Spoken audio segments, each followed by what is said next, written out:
Olá, alunos de Filosofia do Direito, estamos aqui para mais uma parte da nossa aula 9, mais um tema referente ao nosso constitucionalismo contemporâneo. Sempre lembrando que a gente estava discutindo na aula 8, na aula anterior, sobre essa tomada de posição central da Constituição dentro do nosso direito, dentro do nosso ordenamento. E aí, haja vista essa posição central, haja vista essa tomada de grande importância da Constituição, passa-se a ter a necessidade de debater alguns temas correlacionados, como a interpretação jurídica e o papel das cortes constitucionais. E dentro dessa discussão do papel das cortes constitucionais, na verdade, que é uma temática até mais ampla, que é a temática do ativismo judicial. Hoje uma temática bastante discutida, uma temática bastante debatida, em várias instâncias do direito, seja no que diz respeito aos magistrados lá na ponta, aos magistrados de primeiro grau, seja no que diz respeito ao próprio STF. Então, para que a gente possa entender o problema, a gente está tratando aqui da questão da arbitrariedade. A gente está tratando da questão da arbitrariedade e da questão da decisão jurídica ser aportada ou não no direito. Então, isso vai depender de concepção acerca da confluência entre direito e moral, isso vai depender da posição acerca da estrutura, da própria estrutura das normas, principalmente das normas da Constituição, daquilo que se costuma chamar de princípios. Isso vai depender de uma série de questões, e que vão implicar, inclusive, na classificação ou não de um magistrado, ministro ou juiz de ponta, como ativista ou não. Se você tem uma concepção mais aberta, mais afeta a influência da moral dentro do direito, haverá maiores chances de você não classificar um juiz que avança mais, que se permite mais no seu processo interpretativo, chamá-lo de ativista. Vai haver uma chance de você não classificá-lo como ativista. Como em alguns momentos o ministro Barroso se posicionou afirmando que no Brasil a gente não tem um grande fenômeno de ativismo judicial. Por quê? Porque há uma concepção do ministro Barroso acerca do direito, acerca da estrutura das disposições jurídicas, que é muito mais aberta, que permite uma multiplicidade de posições, uma multiplicidade de posições a partir dos mesmos dispositivos, o que faz com que então o magistrado tenha maior liberdade.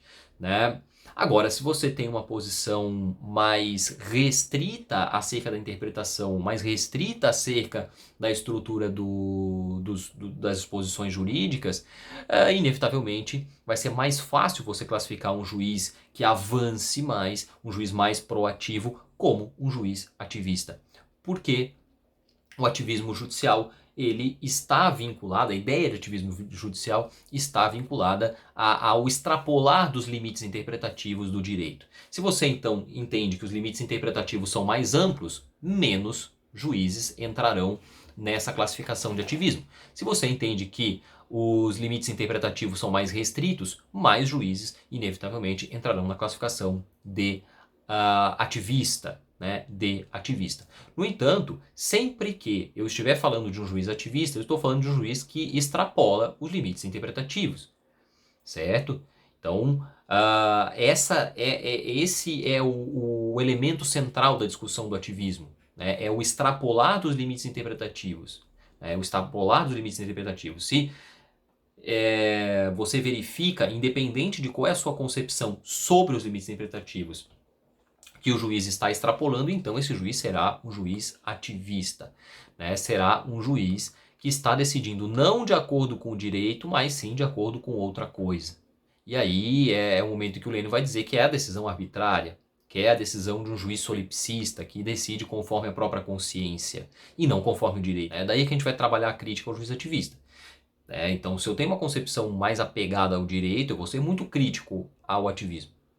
Se eu tenho uma posição menos apegada ao exercício do direito, com base naquilo que está definido enquanto direito, eu tenho então uma posição que é mais afeta ao ativismo judicial, né? Mais afeta ao ativismo judicial. É claro que por trás disso a gente tem uma outra discussão, que é a discussão do avançar do direito. E a gente comentou isso naquele vídeo no vídeo anterior, né, sobre a função das cortes constitucionais, porque aquela função de vanguarda iluminista, de que o ministro Barroso fala, ela está ali justamente como um meio de avançar o direito, um meio de você levar o direito à frente. Então, é com a participação do judiciário na construção do direito, e aí você coloca as decisões dos magistrados como fonte do direito, que o direito avançaria. E isso seria legítimo. Você está criando novos direitos. Você está partindo de algo que não existe, você está criando novos direitos via judiciário. E isso seria permitido, isso seria até, na visão de alguns juristas, proveitoso. Né? Então, essa posição, que é a posição do ativismo judicial, que defende o ativismo judicial, está pensando nesse dinamismo. Está pensando nesse dinamismo, enquanto que a posição refratária está pensando na segurança jurídica, está pensando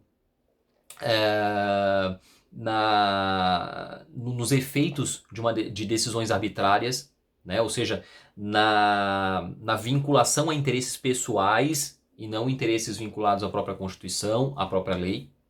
Quer dizer, quando você permite que o juiz abra muito as suas perspectivas interpretativas, você abre muito espaço para que o juiz passe a decidir conforme a própria consciência, conforme os próprios interesses, o que é ainda pior.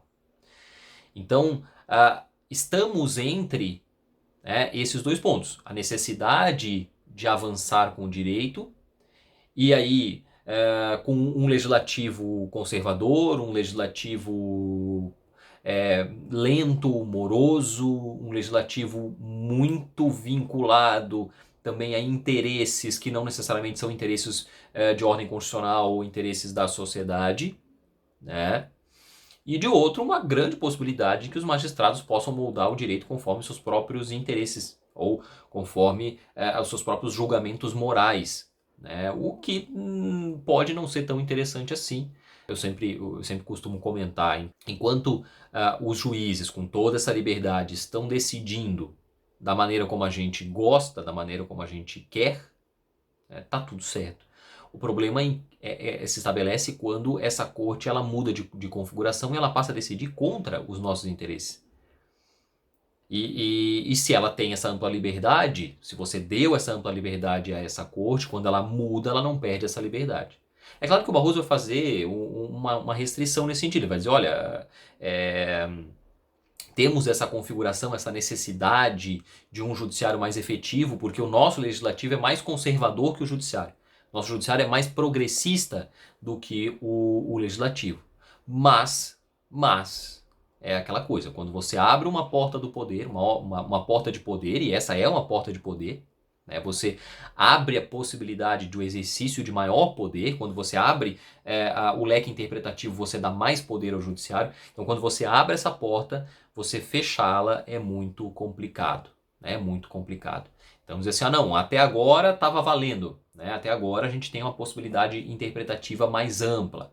Né? Mas agora que mudou a configuração da corte, que a gente não concorda mais, essa possibilidade vai ser fechada, essa porta vai ser fechada. É bem complicado. Então essa é a preocupação. Essa é a preocupação de você abrir muito, né, de você permitir uma abertura muito grande das possibilidades interpretativas e depois não conseguir voltar atrás. Né? Permitir que se inclua tudo e qualquer coisa e volte naquele mesmo problema do positivismo, né, que esses próprios autores, que muitos deles acabam se intitulando pós-positivistas ou neoconstitucionalistas, criticavam, que é a instrumentalização do direito para justificar atrocidades, regimes autoritários, etc, etc, etc. Então o ativismo judicial está centrado aí nessas várias discussões. É importante que se tenha em conta que o ativismo está sempre ligado a esse extrapolar dos limites interpretativos, né? Mas que a concepção, então, de um ativismo vai estar vinculada, claro, à própria concepção acerca dos limites interpretativos. Se você tem limites interpretativos mais amplos, você terá menos ativismo. Se você tiver limites interpretativos mais restritos, você terá mais ativismo. Tá certo? Então ficamos por aqui e até o próximo vídeo.